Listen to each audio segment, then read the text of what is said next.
लोकसभेच्या निवडणुकीच्या निमित्तानं मी महाराष्ट्राच्या कानाकोपऱ्यामध्ये सध्या हिंडतोय. जे मोदी सरकार शेतकऱ्यांच्या विरोधी आहे, नव्या पिढीची बेकारी कमी करण्याच्यासाठी ठोस पावले टाकत नाही.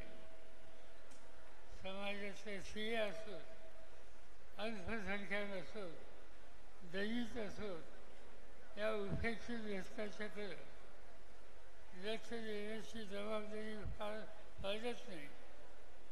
त्या मोदी सरकार आणि मोदींचा पक्ष हे महाराष्ट्राच्या समाजकारणातनं बाजूला कसा करता येईल यासाठी हे माझे दौरे आहेत. मी सातारला गेलो, पुण्याला गेलो, अहमदनगरला गेलो, नाशिकला गेलो, औरंगाबादला गेलो, जालन्याला गेलो, परभणीला गेलो आणि सोलापूरला आता या ठिकाणी मिळालो. या सगळ्या जिल्ह्यामध्ये लोकांची मनस्थिती दिसते आणि ती मनस्थिती भाजपच्या हातातून सत्ता घ्यायची. शेतकऱ्याला न्याय मिळायचा असेल तर मोदी सरकार त्यांच्या हातातली सत्ता काढून घ्यायची आणि ती सत्ता काढून घेऊन शेतकऱ्यांचं तरुणांचं नेतृत्व करण्याची ताकद ज्यांच्यात आहे ते प्रत्येक जिल्ह्यामध्ये उद्या करून त्यांना शक्ती द्यायची. आणि त्याच हेतूनं आम्ही लोकांनी हा निकाल घेतला की माझा मतदारसंघामध्ये धैर्यशील मोहिते पाटील यांची निवड करून एका तरुण माणसाला संधी त्या ठिकाणी दिली. तसंच सोलापूर शहरामध्ये विधानसभेमध्ये अनेक वर्ष काम करणारी वनिती शिंदे हिला लोकसभेच्यासाठी संधी देऊन आज उभ्या आहेत. या दोन्ही उमेदवारांना मोठ्या मतानं विजय करणं ही आपली जबाबदारी आहे आणि ती तुम्ही फार फाळावी ही विनंती करावी मिळाली. आणि त्याच्यामध्ये दुधात साखर म्हणतात तशी गोष्ट या ठिकाणी घडली.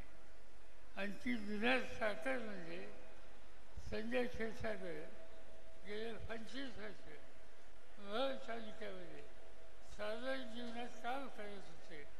त्यांनी आज आपला रस्ता बदलला आणि राष्ट्रवादीचा रस्ता त्यांनी स्वीकारला. त्यांचं मी या ठिकाणी स्वागत करतो. हा तालुका अनेक वर्षापासून माझा शेतकऱ्याचा संबंध असलेला हा तालुका आहे. तुमच्यापैकी अनेकांना माहीत असेल 1971 ते 77 या काळामध्ये सोलापूर जिल्ह्याचा पालकमंत्री म्हणून माझ्यावर जबाबदारी होती. आणि त्या काळामध्ये मी अनेकदा बघितलं या मोहळमध्ये संभाजीराव गरड असतील, त्यांचे बाकीचे सहकारी असतील, या सगळ्यांनी आम्हाला लोकांना साथ दिलेली होती. आणि आज पुन्हा एकदा इथं पक्षाची बांधणी करायची आहे, लोकांचे प्रश्न सोडवायचे आहेत आणि ते करायचं असेल तर जिद्दीनं काम करणारा आणि शिस्तीच्या चौकशीत काम करणारा एक सहकारी याची आवश्यकता होती. संजय क्षीरसागरांच्या निर्णयामुळं ही उणीव जी भासत होती ती आजपासून संपलेली आहे आणि त्यांचा उपयोग या तालुक्याच्या जनतेचे प्रश्न सोडवण्यासाठी मोठ्या प्रमाणावर होईल. मी एवढंच सांगतो, पक्षाचा अध्यक्ष म्हणून काम करणाऱ्या माणसाला आम्ही लोक शक्ती देतो, ताकद देतो, प्रोत्साहित करतो आणि तीच भूमिका घेऊन आज संजय क्षीरसागर हक्काने आमच्याकडे या आणि काम तुमचं होईल त्याची काळजी करून घ्या आणि जनतेशी प्रामाणिक राहा एवढंच या ठिकाणी सांगतो. सगळ्यांच्या वतीनं त्यांचं स्वागत या ठिकाणी राष्ट्रवादी काँग्रेस पक्षामध्ये हे या ठिकाणी मी घेतो. आमचे जिल्ह्याचे अध्यक्ष बलराम काका यांना विनंती करतो की संजय क्षीरसागर यांचं तुम्ही या ठिकाणी स्वागत करावं हे सांगून आपली रजा घेतो.